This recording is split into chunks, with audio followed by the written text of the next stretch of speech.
Hello everyone, আসসালামু আলাইকুম। Welcome back to my channel. সবাইকে স্বাগত জানাচ্ছি আমার আজকের পর্বটি দেখার জন্য। আর আজকের পর্বে আমি ভীষণ মজাদার একটি আচারের রেসিপি শেয়ার করছি। আজকে শেয়ার করছি খোসাযুক্ত কাঁচা আম আর রসুনের মশলাদার টক মিষ্টি ঝাল আমের আচার তৈরির একটি রেসিপি। কাঁচা আমের সময় ফুরিয়ে যাওয়ার আগেই এই আচারটি তৈরি করে নিন।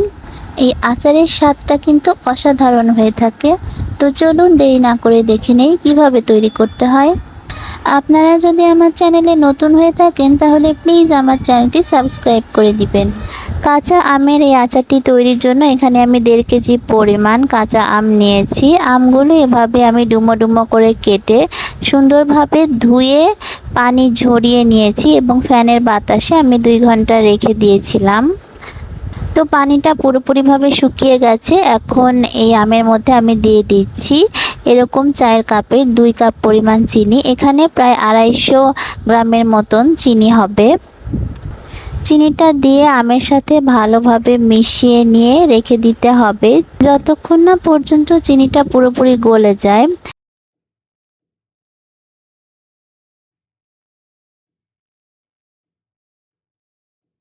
এক ঘন্টা পর দেখতে পাচ্ছেন চিনিটা একদম গলে গিয়েছে। এখন আমি আমের আচারটা তৈরি করব।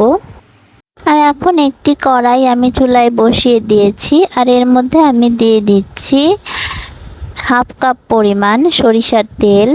তেলটা একটু গরম হয়ে আসলে দিয়ে দিচ্ছি 5 ফোড়ন 1 চা চামচ পরিমাণ। আর এখন আমি দিয়ে দিচ্ছি 3 চা চামচ পরিমাণ সরিষা বাটা। এখানে আমি হলুদ সরিষা একটু পানি দিয়ে ব্লেন্ডারে ভালোভাবে পেস্ট করে নিয়েছি, সেটা আমি 3 চা চামচ দিয়ে দিলাম। এখন দিয়ে দিচ্ছি আমি 1 টেবিল চামচ পরিমাণ রসুন বাটা। আর দিচ্ছি 1 টেবিল চামচ পরিমাণ আদা বাটা। এরপরে দিচ্ছি ভাজা ধনিয়ার গুঁড়া 1 চা চামচ পরিমাণ। দিচ্ছি লাল মরিচের গুঁড়া 2 চা চামচ পরিমাণ। দিচ্ছি হাফ চা চামচ হলুদের গুঁড়া। দিচ্ছি আমি 1 চা চামচ ভর্তি করে লবণ। এখন দিচ্ছি 1 চা চামচ ভাজা জিরার গুঁড়া। এখন এই সব মশলাগুলো আমি 5 থেকে 7 মিনিট লো মিডিয়াম হিটে কষিয়ে নিব। তো 7-8 মিনিট আমি চুলার আঁচ কমিয়ে মশলাগুলো ভালোভাবে কষিয়ে নিয়েছি। এখন আমগুলো দিয়ে দিচ্ছি। নেড়ে চেড়ে ভালোভাবে মশলার সাথে আমগুলো আমি মিশিয়ে নিচ্ছি। এই পর্যায়ে চুলার আঁচটা কিন্তু মিডিয়ামে থাকবে। তো 4 থেকে 5 মিনিট পর আমি এখানে দিয়ে দিচ্ছি কিছু রসুনের কোয়া। এখানে ছোট বড় মিলিয়ে 1.25 কাপ পরিমাণ হবে। তো রসুনগুলো দিয়ে আবারও ভালোভাবে মিক্স করে নিচ্ছি। এখন চুলার আঁচ মিডিয়ামে রেখে আরও 15 থেকে 20 মিনিট আমি জাল করে নিব। মাঝে মাঝে একটু হালকা হাতে নেড়ে চেড়ে দিতে হবে। তো প্রায় 20 মিনিট পর দেখতে পাচ্ছেন আমগুলো পুরোপুরি সেদ্ধ হয়ে গেছে।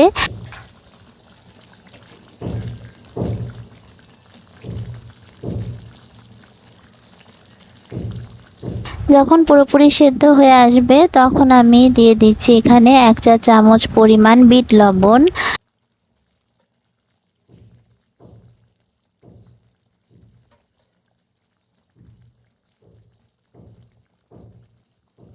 আর দিয়ে দিচ্ছি আমি 2 টেবিল চামচ পরিমাণ ভিনেগার বা সাদা সিরকা।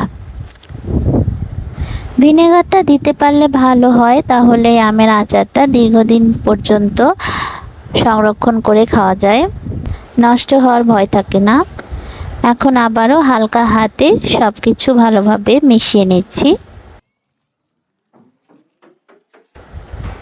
এখন আমি আরও 5 থেকে 7 মিনিট চুলার আঁচ কমিয়ে জাল করে নিচ্ছি। তো নামানোর আগে এখানে আমি দিয়ে দিচ্ছি 2 চা চামচ পরিমাণ 5 ফোড়নের গুঁড়া। 5 ফোড়নটা আমি হালকা তেলে তারপরে গুঁড়া করে নিয়েছি, সেটা আমি দিয়ে দিচ্ছি।